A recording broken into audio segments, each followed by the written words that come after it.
मेरा नाम मधुकर है और आज हम कक्षा षष्ठी के संस्कृत पुस्तक जिसका नाम है रुचिरा उसका तीसरा पाठ पढ़ेंगे, शब्द परिचय 3। तो चलिए उसके लिए हम सर्वप्रथम जाते हैं और हमारी पुस्तक खोलते हैं। तो ये है हमारे पाठ और उसमें से मैंने तीसरा पाठ अभी खोला है और इस तीसरे पाठ को अब हम पढ़ते हैं। तो चलिए शुरू करते हैं। हमारा पाठ है शब्द परिचय 3। ये पाठ हमारे पाठ का शीर्षक जो है आप लोग यहाँ पर जैसे कि देख रहे हैं। अब ये जो पाठ है शब्द परिचय 3, इसको मैं बारी बारी पढ़ूंगा, एक एक शब्द इसमें से, और उसको एक एक करके उनका अर्थ स्पष्ट करूंगा।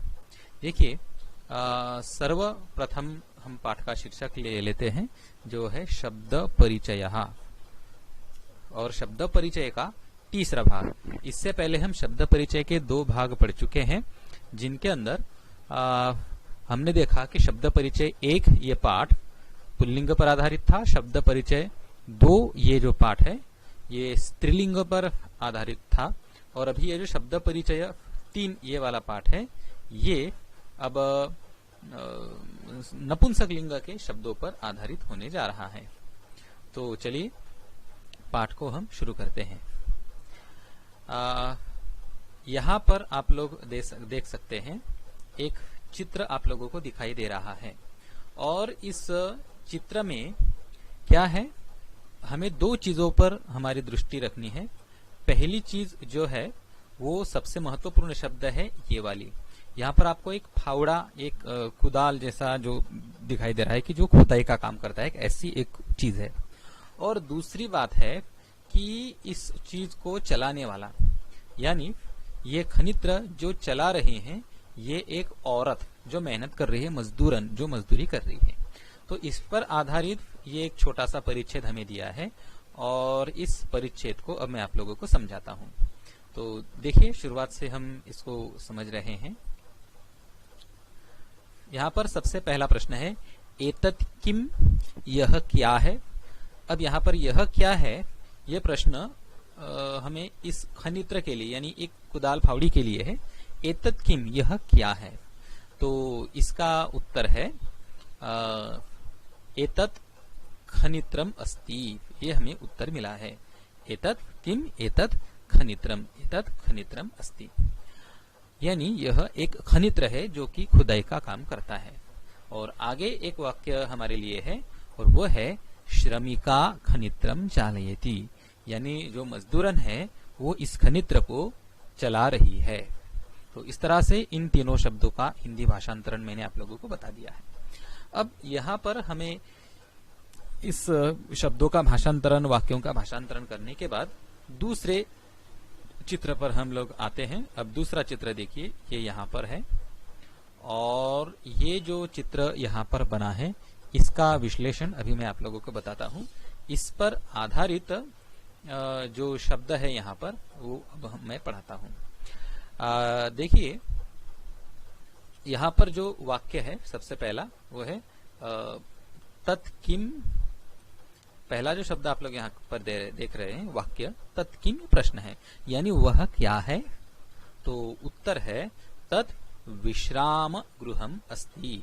अभी विश्राम गृह क्या है तो मैं बताता हूँ। आजकल आप लोगों को जो आधुनिक काल है अलग तरह के विश्राम गृह मिलते हैं। पुराने जमाने में जो रास्ते हुआ करते थे उन रास्तों पर जो प्रवासी लोग, यात्री लोग यात्रा किया करते थे, तो उनको विश्राम करने के लिए, रुकने के लिए ऐसे ऐसे विश्राम गृह रास्तों पर बनाए जाते थे, मार्गों पर।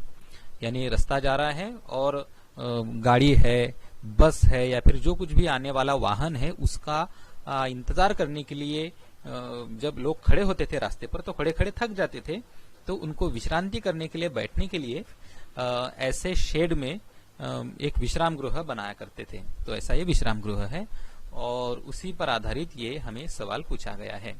तो तत्किम तत् विश्राम गृहम अस्ति। अब इस पर आधारित और दो वाक्य है, उनको भी हमें समझ लेना है।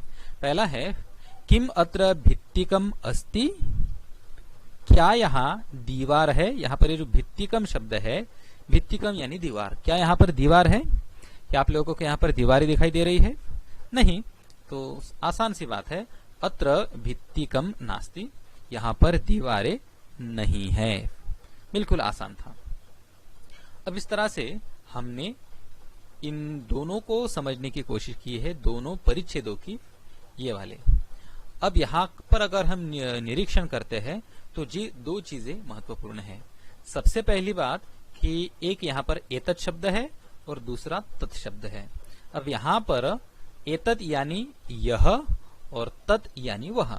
तो जो नजदीक चीजें हैं उनके लिए एतत् का प्रयोग करते हैं और जो दूर वाली चीजें हैं उनके लिए तत् का प्रयोग करते हैं। तो इसलिए एतत् किम यानी यह क्या है और तत् किम यानी वह क्या है, ये एक फर्क हमें यहाँ पर समझ लेना है।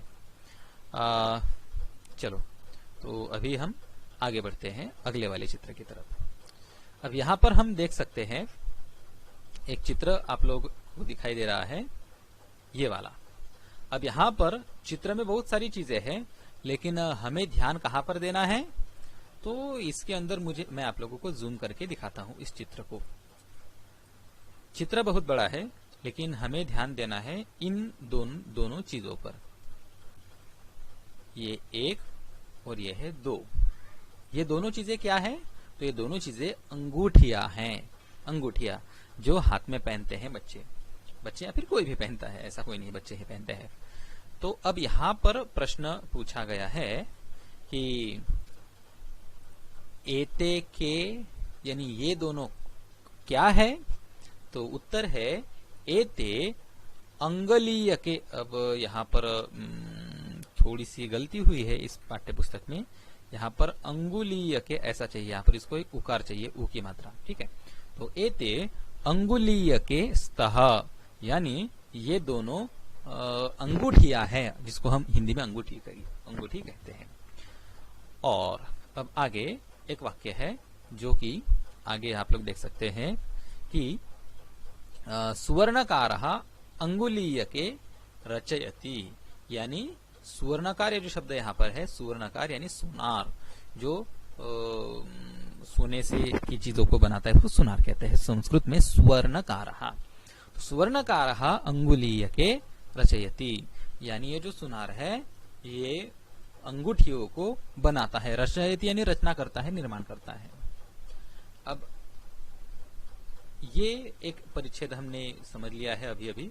अब हम दूसरे परिच्छेद की तरफ आते हैं, दूसरे चित्र की तरफ आते हैं। दूसरा चित्र में आप लोगों को साफ साफ दिखाई दे रहा है कि दो बसें यहाँ पर हैं, एक ये बस और एक दूसरी बस। तो इन दोनों को देखकर ये एक परिच्छेद है, इसको मैं समझाता हूं।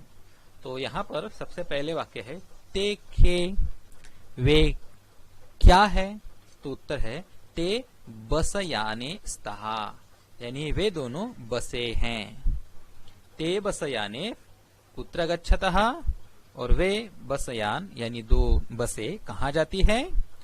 तो ते रेल स्थानकम गच्छतः, और ये दोनों भी जो बसें हैं वो रेलवे स्टेशन पर जा रही है। देखो यहाँ पर आप लोग देख सकते हैं कि ये यहाँ पर रेलवे स्टेशन लिखा हुआ है। ये देखो ये वाला, यहाँ पर मैं कलर बदल के आप लोगों को दिखाता हूँ। ये यहाँ पर तो ये दो जो बसें हैं, वैसे तो बसें बस स्टेशन में जाती है, लेकिन बस स्टेशन से यात्रियों को लेकर ये रेलवे स्टेशन की तरफ जा रहे हैं, वहां पर जाने वाले लोगों को छोड़ने के लिए। तो इस तरह से हमने ये दोनों भी परिच्छेद देख लिए हैं। अब यहाँ पर हमें समझना क्या है? तो द्विवचन समझना है नपुंसक लिंग के शब्दों का। देखो नपुंसक लिंग के जो शब्द होते हैं उनको द्विवचन में ऐसे रूप होते हैं। देखो अंगुलीयकम यानी एक अंगूठी, लेकिन जब हम कहते हैं अंगुलीयके यानी दो अंगूठियां। ठीक उसी प्रकार से बसयाने, वैसे बसयानम यानी एक बसयान, लेकिन यहाँ पर दो होने की वजह से बसयाने ऐसा शब्द है। तो ये एक बात हमने यहाँ पर समझ ली है।